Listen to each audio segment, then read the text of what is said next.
Whenever a manga gets adapted to anime form, it's very uncommon for it to be a perfect recreation. And even on the small chance it is, that anime is nowhere near refined as Frieren is. So it only makes sense for this anime to be number 1 on my anime list, even though it only released last year.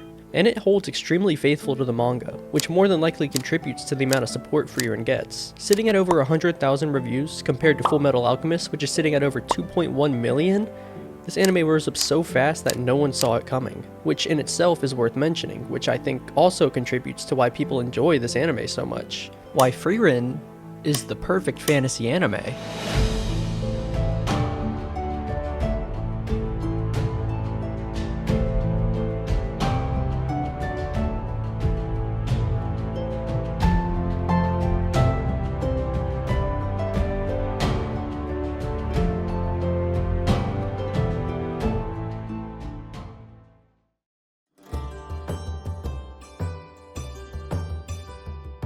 Frieren goes beyond your classic F-tier adventure or isekai fantasy.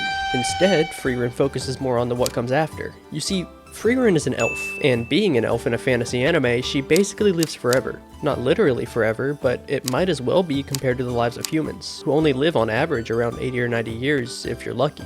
So to live so far back as to the point where you were the legendary mage's pupil is quite impressive.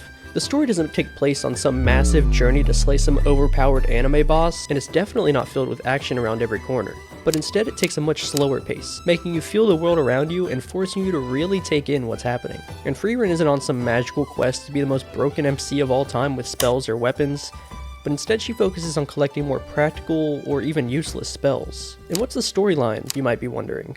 Well, Frieren just wants to see her old friend, who passed away after seeing the Era meteor shower with his party one last time. The one who made her question the way she lives, the way she has been living for the past 1,000 years. To her, that 10-year journey wasn't more than 1/100th of my life. Just that little amount of time made a bigger impact on Frieren than she herself thought it did. But slowly, the party of heroes passed away. There was Himmel the hero, who died after seeing the Era meteor shower for the second time. Hyder, who tricked Frieren into taking Fern as an apprentice, who passed away shortly after that, and Aizen, a dwarf, the only other living member of the party of heroes. And there's quite a few concepts being explained through the story with just her age alone. If you lived over 1,000 years, what would you do? Live life fast and not look back because you basically have all the time in the world? Or would you want to take a slower pace, breathing in every experience, every moment that happens? It explains life that expands past a single quest, a single big journey, and goes deeper into the meaning of life for Frieren. And this elevates the anime to a much higher level than your basic fantasy trope, where oversaturation is the only thing you can afford to eat. And it's extremely refreshing to see someone do it different, essentially living multiple lives while still living her own. And the anime is not afraid to dive deep and lean into this concept, breaking down someone's life through someone who's lived and seen it all. And Frieren really shows the flow of time. Zoltrak, a once unbeatable spell, was reduced to nothing more than ordinary offensive magic. The demon that created the spell, which at the time 80 years ago could blast through any defense, was sealed away, and when awoken, found out his spell could easily be countered. He learned that during his time of being sealed, his magic was studied for years on end, and humans quickly incorporated Zoltrak with their own magic. With the portrayal of time, it also shows progress, an ever-expanding clock that goes nowhere but forward. And with other anime, passing months or even years shows little to no progress. But in Frieren, it expands on the idea of actually progressing instead of basically being at a standstill. The characters in Frieren are mostly people that she has previously met in her life, either being old or at death's door. A great example of this is the kid that lifted her skirt when she was on the journey to kill the Demon King, who now is just an old man.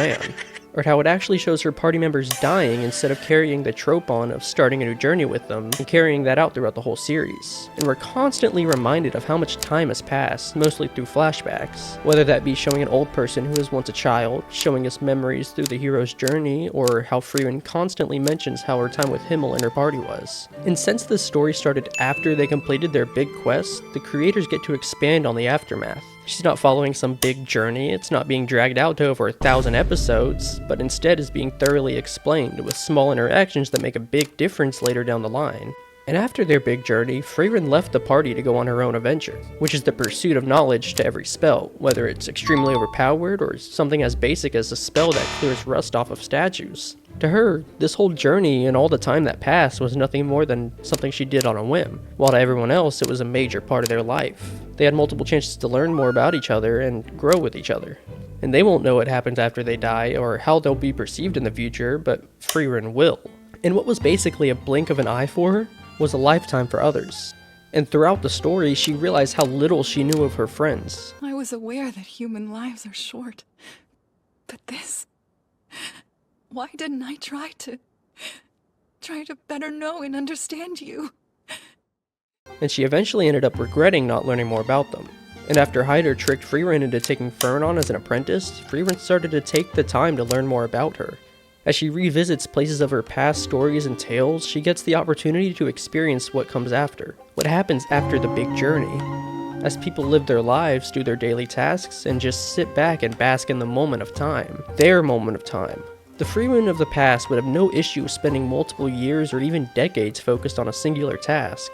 But with new companions that don't have the luxury of Frieren's long lifespan, she's constantly being pushed forward toward the next end goal in her life. And along the way, she learns that just because something is brief to her doesn't mean it holds in significance. That those short conversations or small interactions can actually mean something bigger. And with Fern and Stark constantly pushing on and Frieren constantly dismissing the true amount of time passing, it gives the viewer numerous reminders that time doesn't stop, that it's one linear flow that will continue forever. And it's as we watch Frieren's journey along and reflect on her long past that we eventually see her come to appreciate the little moments, the effort to help people, the way she learns about her companions' likes and dislikes, and the way she comes to appreciate the nature and life that's all around her, which are the main story aspects shown almost every episode. And that's what really sets this anime apart, and honestly, I've never seen anything go this deep into pushing one idea, or a fantasy anime for that matter, being delved so deep and thoroughly explained, while also having undertones. And that's, to me, what makes this the perfect fantasy anime.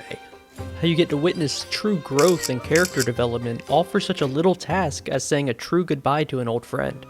Something Frieren didn't get the luxury of when Himmel passed away. I mean, that's what this whole journey is for, to say a real goodbye, to finally get the closure that's been brewing inside her all these years. Through the snowstorms, the companions that join her along her path, the people she's helped, or the dungeons she's delved, it's all been for closure. And she held Himmel to a much higher regard than she thought she did. When she's constantly asked why she stops to help people, or why she explores every area of a dungeon, it's all because, in Hyder's words, because that is what Himmel the hero would have done. And Frieren teases you through the whole series. Every time she's on a side quest or helping someone, I can't help but to think the worst is going to happen to her. When she's in the bar asking for directions, I was sure there was going to be a fight or something along the lines, but it was just calm. Anime that's enjoyable, evenly paced, and isn't over the top with action and fighting around every corner. And that's what sets it apart.